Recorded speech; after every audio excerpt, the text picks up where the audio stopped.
हाय नमस्कार मु भक्ति स्वागत करछि मो चैनल खांटी उड़ा स्वाद को। तो बहुत दिन पर मु एई लॉन्ग वीडियोटे मो चैनल रे अपलोड करिया को चाहूची। किछि प्रॉब्लम जो अपलोड कर पार नथली तो आशा करछि आपण माने आग भली निहाती बहुत सारा भल पाइबा देबे। तो एठी आजिर मेनू होची बिस्किट रे आपण केमती इजीली घरे पैनकेक बने परिबे, टिफिन रे कैरी करबाठू आरंभ करी ब्रेकफास्ट रे भी खाई परिबे। तो एठी मु एठी गोटे प्लेट रे किछि ब्रिटानिया बिस्किट नै के ताको छोट छोट खंड करी एठी ब्लेंडिंग जार दे के ताको भल से ब्लेंड करनेली। ब्लेंड कर सारा पर ये मुझे गोटे बाउल रे गोटे बड़ चामच चीनी आउ से बिस्किट गुंड को तादरे ऐड कर देछि। आउ गोटे बड़ चामच मैदा आउ हाफ पिंच मुझे इनो ऐड करिछि जस्ट फ्लफीनेस आनिया पई। सेटा आपण चाहिले स्किप भी करि परिबे।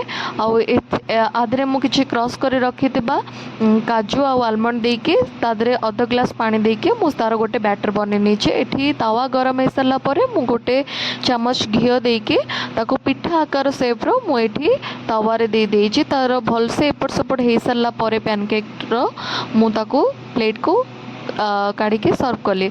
तो आपण माने आइटमटा जदि किछि ब्रेकफास्ट पाई घरे वेरेडी होता यहाँ बहुत कम समय बनी कि रेडी हो आपण को। यहाँ छोट पिलाठू आरंभ कर समस्ते यहाँ खाया को बहुत ही भल पाइबे। आ यहाँ बहुत हेल्दी आ टेस्टी भी मध्य। तो यहाँ आई कैची छोट पिला हम बोली आ डेकोरेट पाई मुझे चॉकलेट सिरप किछि ता ऊपर सर्व करछि।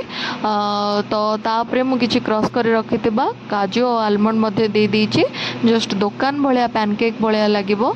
तो पिला माने यूं चुटकी से खाई के सफा कर देबे। तो आपण माने आइटमटा घरे निहाती बनातु आ कमेंट सेक्शन में कोन जणातु जे केमती आइटमटा लागुची।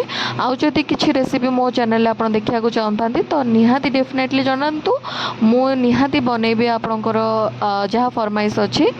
तो जो मैंने मो चैनल नुआ अच्छा दयाकर मो चैनल को सब्सक्राइब कर दियंतु एमती एमती नुआ वीडियो देखिया कि। आ जो मैंने एबे मो वीडियो देखुचंती तांको दिल से थैंक यू। आ स्टे ट्यून।